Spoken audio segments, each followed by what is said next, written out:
Maayong adlaw langga, ako di ay si Teacher Novi. Karong adlaw, atong kat-unon ang mahitungod sa letter E o letrang E. Ang letter E o letrang E adunay tingog nga E. Utruhon ako E. Magdungan ta sa pagsulti sa tingog sa letrang E. E. Utruhon nato E. Kamu na usab.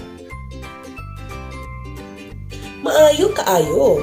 Ug mao kini ang mga butang nga nagsugod sa letrang E nga may tingog nga E. E. Eroplano. E. Elepante. E. Istante.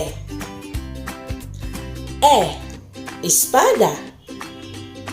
Ug daghan pang mga butang nga nagsugod sa letrang E nga may tingog nga E.